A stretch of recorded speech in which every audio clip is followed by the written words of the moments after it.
collasso per le numerose richieste di tamponi da parte dei non vaccinati. A Porcia 200 persone in coda per ora. I professionisti chiedono soluzioni immediate per contenere il problema.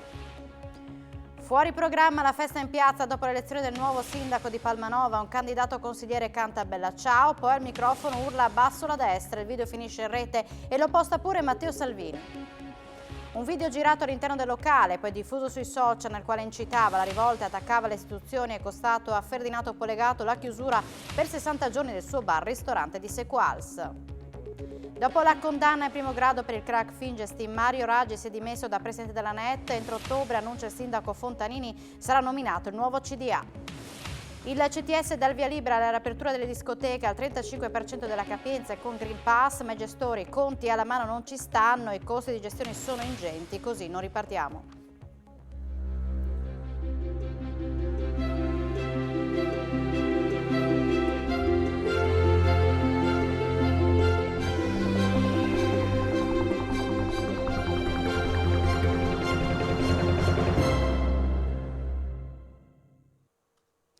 Buonasera e ben ritrovati a un nuovo appuntamento con l'informazione di Telefriuli. L'avete sentito dai titoli, le farmacie sono sull'orlo del collasso per la crescita a dismisura di richieste di tamponi per ottenere il Green Pass, la cui validità è di 48 ore da parte di chi non si è sottoposto alla vaccinazione.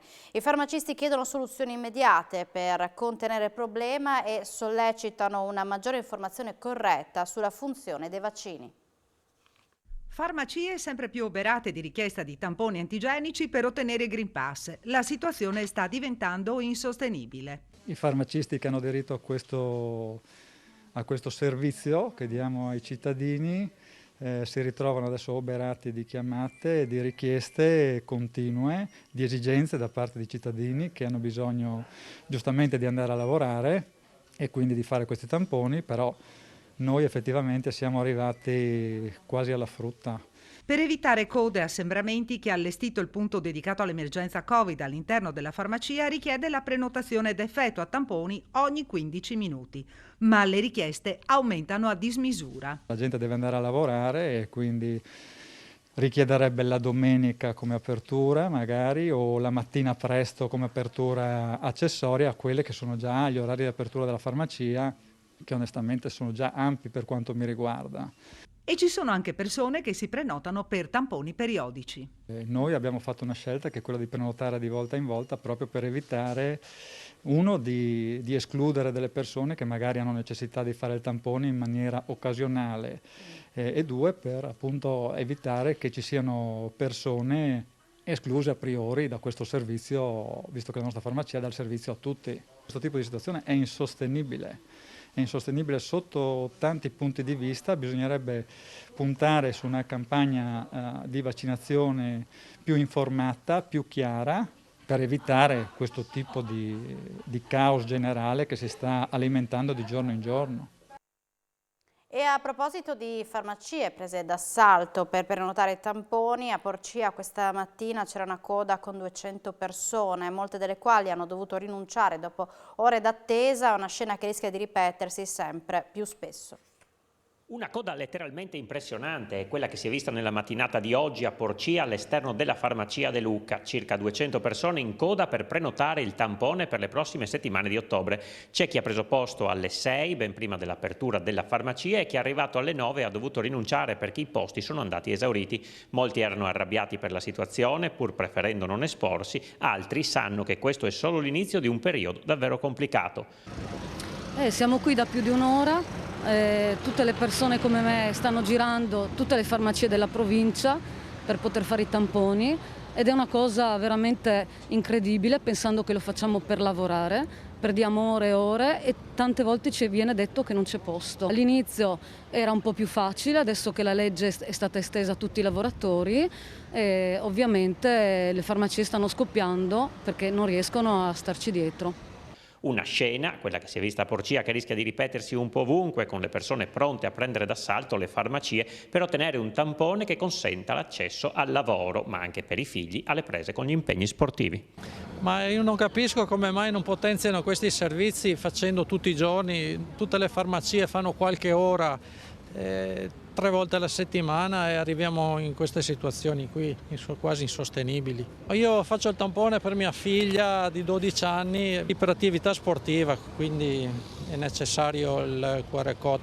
Ritengo un'assurdità vaccinare una bambina di 12 anni quando di fatto bambini morti di Covid ce ne sono stati penso pochissimi.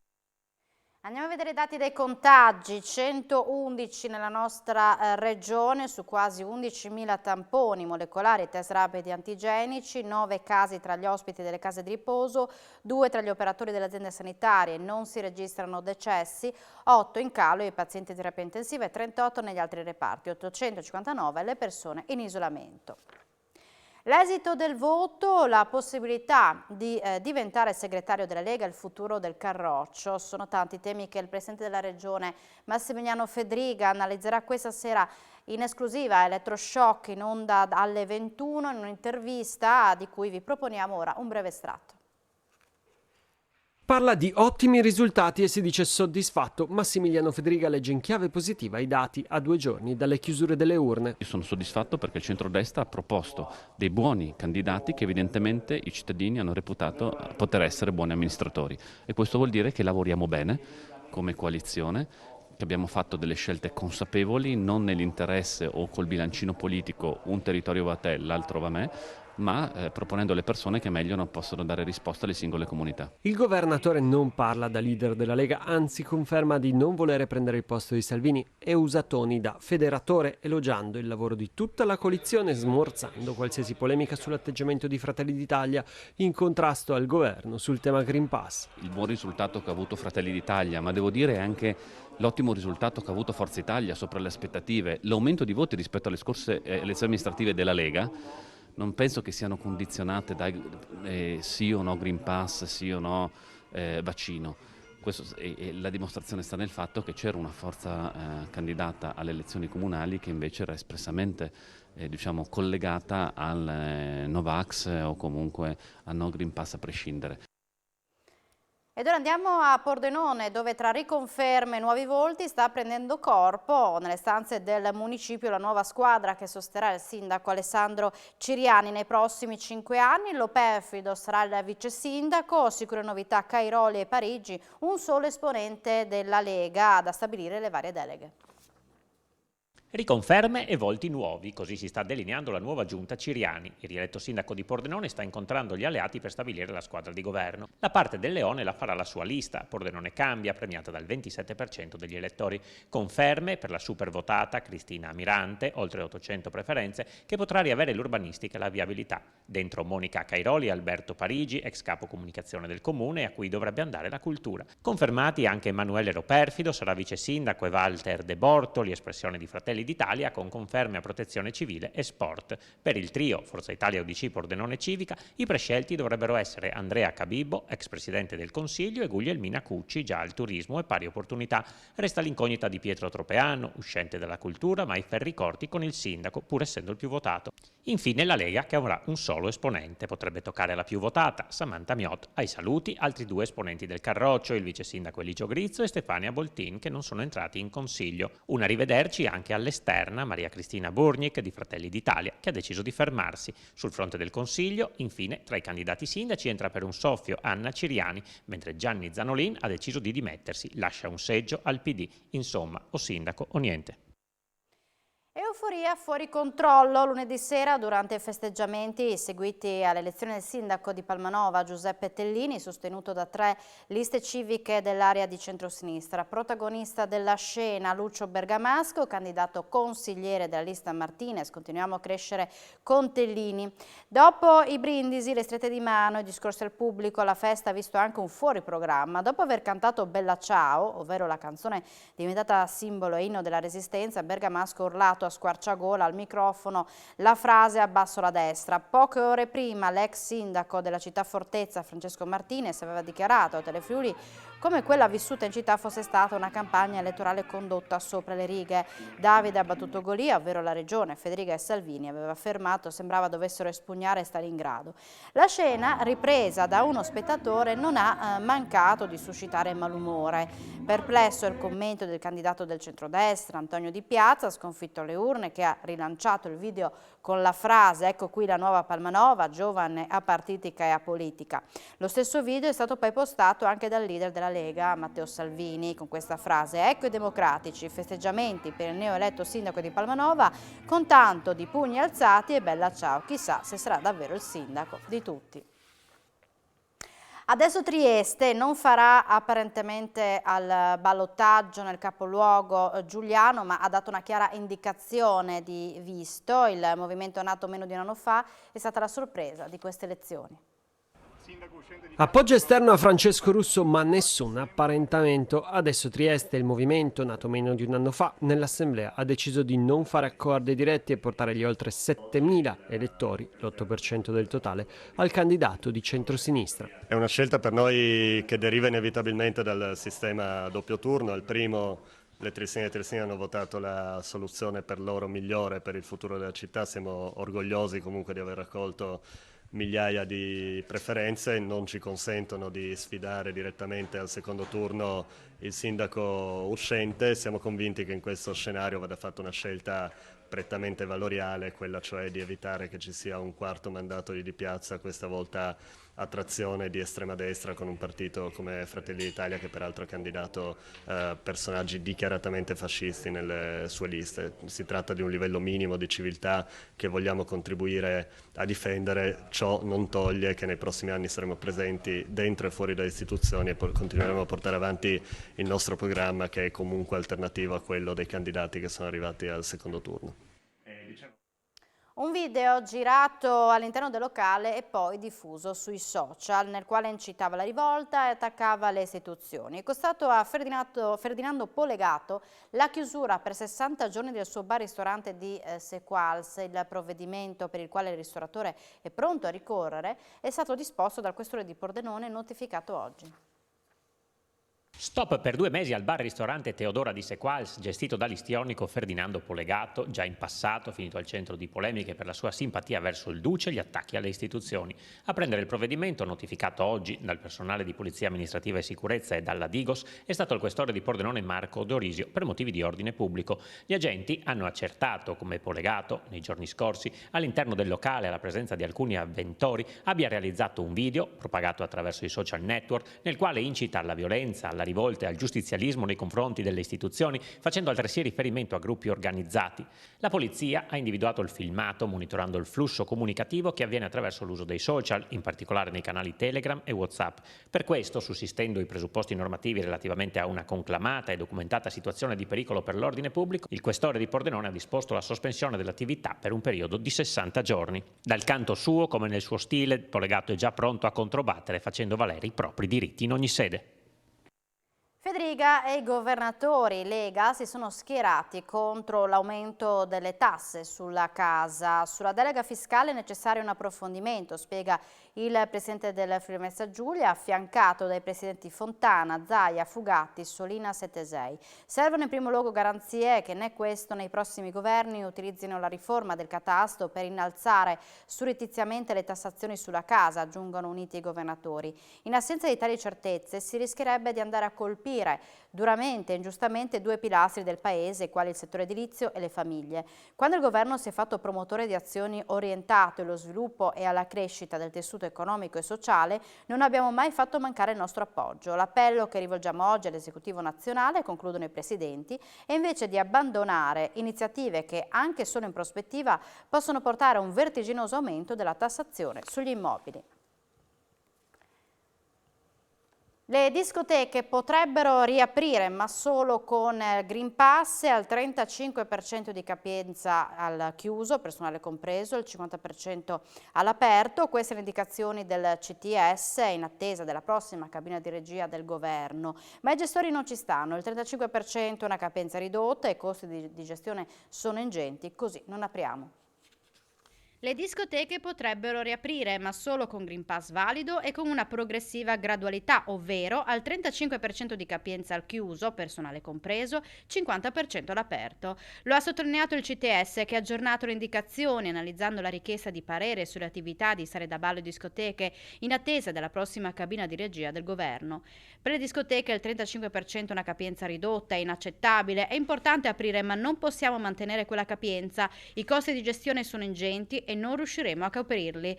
Così Lorenzo Donna, gestore della discoteca Royal di Cordenons, sul parere del CTS. Una discoteca che ha una capienza di 1000 persone ha almeno 50-60 persone che lavorano, allora significa che potrebbero entrare solo in 200. È un'assurdità, conclude Donna, con il Green Pass obbligatorio la capienza deve essere al 100%, così invece sarà difficile riaprire. Le discoteche inoltre dovranno avere impianti di aerazione senza riciclo d'aria, l'uso obbligatorio dei bicchieri monouso, la sanificazione dei locali, l'utilizzo della mascherina chirurgica nei vari momenti, ad eccezione di quella del ballo, paragonabile alle attività fisiche al chiuso. Benvengano le riaperture, commenta Riccardo Badolato, gestore della discoteca Cursal di Lignano Sabbiadoro, ma sarei cauto, tempo fa il CTS si era espresso e poi il governo non ha dato un parere favorevole. Secondo Badolato le riaperture saranno graduali, direttamente proporzionali alle percentuali di contagio, ma molte discoteche, se rimarranno validi questi limiti di capienza, decideranno di non aprire. Dello stesso avviso Raffaele Petris, gestore della discoteca Il Picchio di Sutrio: ci auspichiamo che il governo riveda e vada a rialzo della percentuale di capienza. Noi saremo pronti ad aprire anche domani, conclude Petris. Siamo fermi da troppo tempo e ci auguriamo di diventare il punto di riferimento del divertimento dell'Alto Friuli. Dopo la condanna in primo grado per il crack Fingestim, Mario Raggi si è dimesso da presidente della NET. Entro ottobre, annuncia il sindaco di Udine Fontanini, sarà nominato il nuovo CDA. Il presidente della NET, Mario Raggi, ha rassegnato le proprie dimissioni. A meno di 24 ore dalla condanna in primo grado a 4 anni di reclusione per il crack Fingestim, l'ormai ex numero 1 della società che si occupa del ciclo dei rifiuti a Udine e Friuli ha rimesso ufficialmente il proprio mandato. Nonostante non sia incompatibile, ha spiegato Raggi, ho ritenuto eticamente corretto fare un passo indietro per rispetto delle istituzioni. Dispiace perché i frutti del grande lavoro fatto quest'anno con il CDA della NET, azienda che è in salute, stavano per arrivare. Spero che il nuovo CDA, ha proseguito, continui nel solco dell'innovazione. Entro ottobre, infatti, dovrebbe essere nominato il nuovo consiglio di amministrazione, come annunciato dal sindaco di Udine Pietro Fontanini, che ha accettato le dimissioni di Raggi. Dal momento che 5 consiglieri su 2 si erano già dimessi, ha detto l'inquilino di Palazzo d'Aronco, il CDA di NET sarà del tutto rinnovato. Per questo, tra qualche settimana sarà convocata l'assemblea dei soci. Nel frattempo incontrerò i sindaci del territorio per trovare una soluzione collegiale ampia e condivisa, conclude. Il nuovo consiglio avrà anche il compito di nominare il nuovo direttore della NET in sostituzione di Massimo Fuccaro, dimessosi in aprile. Prima udienza in Corte d'Assise a Udine per il processo che vede imputato Livio Duca, di 67 anni, reo confesso dell'omicidio della moglie Marinella Maurel, avvenuto il 22 ottobre 2020 con una coltellata al collo nella casa coniugale di Aquileia. Davanti al collegio, presieduto dal giudice Paolo Alessio Verni, è comparso l'imputato, visibilmente provato, assistito dall'avvocato Irene Lenarduzzi. A sostenere l'accusa il PM Maria Caterina Pace. Durante l'udienza il figlio di Duca, Daniele, ha revocato la costituzione di parte civile. La prossima udienza è prevista per la seconda metà di ottobre. Una ragazzina di 12 anni è stata investita questo pomeriggio a Udine in Viale della Vittoria. Poco dopo l'uscita da scuola ha battuto la testa, riportando un trauma cranico, ed è stata portata in ospedale con l'ambulanza. Alla guida dell'auto un 39enne udinese, rilievi e accertamenti della polizia locale. Infortunio sul lavoro sul Monte Mia a Pulfero. Un uomo di 54 anni di Gemona stava lavorando con un mezzo per il taglio degli alberi, è rimasto incastrato. Liberato dai vigili del fuoco, è stato trasportato in volo all'ospedale di Udine, ha riportato lesioni alle gambe ed è stato accolto in terapia intensiva in prognosi riservata. Salta in Consiglio regionale la discussione sui parchi fotovoltaici. Le opposizioni avevano chiesto di discutere sulla proposta di legge, ma la maggioranza ha deciso di rinviare l'argomento. Attendiamo prima che se ne parli domani nella conferenza Stato-Regioni, ha spiegato l'assessore Scoccimarro. Niente da fare, il tema dei parchi fotovoltaici non entra in Consiglio regionale. Le opposizioni questa mattina avevano iniziato i lavori per la discussione della proposta di legge per i parchi fotovoltaici in area agricola, ma dalla maggioranza e dalla Giunta è arrivato un secco no. Non perché non se ne voglia parlare, ma perché, ha spiegato l'assessore regionale Ambiente e Energia Fabio Scoccimarro, attendiamo che ci sia una linea univoca nazionale. Linea che potrebbe in realtà già arrivare domani, dato che il tema sarà affrontato nel corso della conferenza unificata Stato-Regioni. Sarebbe assurdo da parte della Giunta, prosegue Scoccimarro, esprimersi oggi su un argomento così delicato e di grande impatto per il Friuli Venezia Giulia, in virtù delle decisioni che arriveranno domani. È già in fase di sviluppo una norma che definisca la disciplina transitoria per l'installazione di nuovi impianti fotovoltaici a terra in zone agricole, nelle more delle individuazioni di superfici e aree idonee per l'installazione di impianti da fonti energetiche rinnovabili. Il provvedimento, conclude l'assessore, sarà inserito all'interno del prossimo assestamento di bilancio e verrà adottato dalla Giunta non appena resi noti alla Regione gli esiti della conferenza e solo poi sarà sottoposto al Consiglio, dove auspico che venga accolto da un'ampia convergenza politica. Maggioranza e opposizione unite per migliorare la formula del voucher Tu Resta in Friuli Venezia Giulia, ovvero il buono destinato ai corregionali che decidono di pernotare nelle strutture turistiche convenzionate con la Regione. Oggi il Consiglio ha deciso di assegnare ulteriori 450.000 euro all'iniziativa nata, lo ricordiamo, per aiutare un comparto fortemente danneggiato dalla crisi economica e dalle misure antipandemiche. In aula a Trieste, con il voto favorevole di tutti i gruppi politici, sono stati accolti due importanti emendamenti del Partito Democratico che fanno scattare due novità. La prima modifica abbassa a 2 il numero minimo dei pernottamenti necessari per godere del contributo. La seconda novità dà infine la possibilità a tour operator e agenzie di viaggio di concedere direttamente i voucher a richiedenti, una soluzione che potrebbe attirare un maggior numero di clienti e sgravare dalle incombenze burocratiche le strutture ricettive. Aumento dei prezzi in un anno del 600% con inevitabili ricadute su tutta la filiera, lancia l'allarme Assopannelli dopo il gruppo Materiali da Costruzione di Confindustria Udine sugli aumenti di gas, elettricità e materie prime che mettono a rischio la filiera produttiva.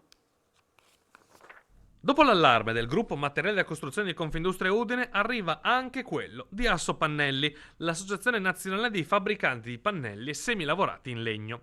Il presidente Paolo Fantoni ha sottolineato nel corso dell'Assemblea nazionale che il rincaro dei prezzi sta assumendo proporzioni preoccupanti.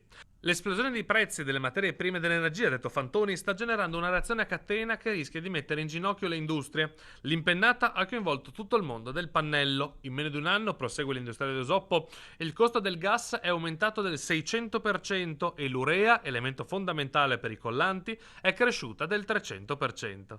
Il caro carburanti poi ha fatto esplodere i costi della logistica, in particolare dei noli marittimi. Il caso dell'urea è quello che più di altri fa capire quanto profonda sia questa crisi. A luglio i principali esportatori cinesi hanno sospeso le vendite fuori dallo Stato e poi, in rapida successione, la CF Industries ha chiuso 2 impianti in Inghilterra e la Petrolchemical Kutina, croata, ha fermato la produzione, rendendo di fatto introvabile in Europa questo componente fondamentale. All'indisponibilità di rifornimenti, conclude Fantoni, consegue il rischio di interruzione dei cicli produttivi e l'aumento dei costi lungo tutta la filiera, con indici che vanno dal 20 al 400%, non viene trasferito al consumatore finale, portando al crollo della marginalità per le industrie produttrici. A28 chiusa per una quarantina di minuti questa mattina a causa di un incidente stradale. Dalle 9.50 alle 10.30 il tratto tra Sacile Ovest e Sacile Est in direzione Portoguaro è rimasto chiuso per consentire l'intervento dei sanitari del 118 e dei vigili del fuoco. Si sono scontrati un mezzo pesante e un'auto. Questa ha finito la propria corsa contro il garage centrale. L'incidente non ha avuto conseguenze serie e il traffico è già tornato alla normalità. Ladri in azione in un'abitazione di Fagagna ai danni di una persona anziana. I malviventi hanno danneggiato una finestra e sono riusciti a entrare nella casa rubando monili in oro e denaro contante per circa 3.000 euro. Colpo anche in un'abitazione a Basigliano. In assenza del proprietario i malviventi hanno spaccato una porta sul retro e hanno frugato in tutte le stanze. Magro e bottino in realtà alcune decine di euro e bigiotteria. Presentate le proposte degli studenti di architettura sul confine tra Gorizia e Nova Gorica. La nuova edizione del laboratorio organizzato da Comune, Università di Trieste e di Lubiana ha dato nuovi spunti su come riqualificare le aree trasfrontaliere. Nel frattempo il corso riprende quota con le iscrizioni toccando il numero più alto di matricole degli ultimi anni. Sono 5 le aree di Gorizia su cui gli studenti di architettura dell'Università di Trieste hanno lavorato negli scorsi mesi. L'obiettivo è ridisegnare le principali aree di confine con Nova Gorizia, strutturando delle idee che prossimamente verranno esposte in una mostra. Il focus si è così concentrato sul piazzale di Casarossa e della stazione transalpina, provando a immaginare la città transfrontaliera del 2025. Le opportunità appunto sono di crescita, anche considerato la visione che gli studenti possono avere con la nostra realtà. Il nostro scopo è di coinvolgerli quanto più possibile appunto con il tessuto cittadino di Gorizia e farli sentire anche protagonisti dei nuovi cambiamenti. Considerata anche la collaborazione con l'Università di Lubiana, ma anche in chiave appunto di quello che è il traguardo della capitale della cultura europea del 2025. Un quadro che si inserisce in una rivitalizzazione del corso di laurea con sede in Via Alviano, che quest'anno ha registrato il più alto numero di partecipanti al test d'ingresso, dopo diversi anni, ben 70 per 40 posti. Il convitto Paolo Diacono di Cividale, selezionato dal Ministero dell'Istruzione, ha preso parte a Expo Dubai 2020. 2 studenti eccellenti si sono confrontati con coetanei di tutto il mondo sul clima e sul futuro delle città. Ci sono anche 2 studenti del convitto Paolo Diacono di Cividale tra i 60 ragazzi provenienti da oltre 20 nazioni che in questi giorni si sono confrontati a Expo Dubai 2020 sui fenomeni legati al cambiamento climatico che impattano sulle città e in particolare sulle popolazioni urbane. Il polo scolastico della città ducale è stato selezionato dal Ministero dell'Istruzione per prendere parte al progetto School Mode COP26. Si tratta di un laboratorio che mira a far emergere posizioni comuni su tematiche e sfide complesse di interesse sociale e ambientale. È una bellissima esperienza a Dubai che ci ha visti protagonisti assieme ad altri studenti internazionali.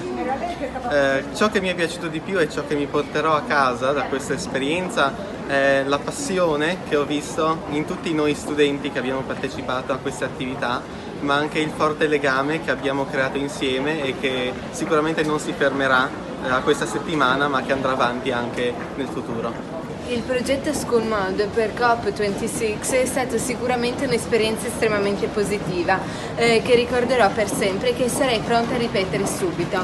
È stata un'esperienza che mi ha arricchito il mio bagaglio culturale perché mi ha permesso di venire a contatto con culture diverse, soprattutto di conoscere nuove persone che avevano anche abitudini diverse e anche prospettive diverse. Ad accompagnare gli studenti in Expo anche il rettore del convitto Alberta Pettoello, convinta che l'esperienza rappresenti per i ragazzi un'opportunità preziosa di crescita formativa e personale. Un evento speciale a Villa Rusic questa mattina per i 150 dell'omonima fondazione a ridosso dei 105 anni della morte della sua fondatrice. La Fondazione Villa Rusic compie 150 anni, un vertice importante nella sede di Capriva per incontrare gli amici carinziani nei 105 anni dalla morte della contessa della Tour. Il contenuto importante è cementare l'amicizia e firmare un protocollo che andremo a firmare a Klagenfurt però di collaborazione, di scambio di buone pratiche. Cioè la nostra fondazione è stata fondata appunto da Evin Rita della Tour, assieme a suo marito, la stessa fondazione che ha fondato a Treffen e di conseguenza oggi in questi giorni ricorriamo i 150 anni della creazione della fondazione e i 105 anni della sua morte assieme alla diaconeria. La diaconeria sono i nostri simili austriaci che in 20 anni sono partiti come noi che eravamo un po' a disagio, diciamo così, economicamente parlando, e oggi sono una realtà importanti in tutta l'Austria dove danno assistenza ai ragazzi, alle ragazze, agli anziani, a chi ha problemi di droga, problemi di alcol. Insomma, è una struttura importante che attorno a sé ha 1900 assistiti, non è una cosa da poco.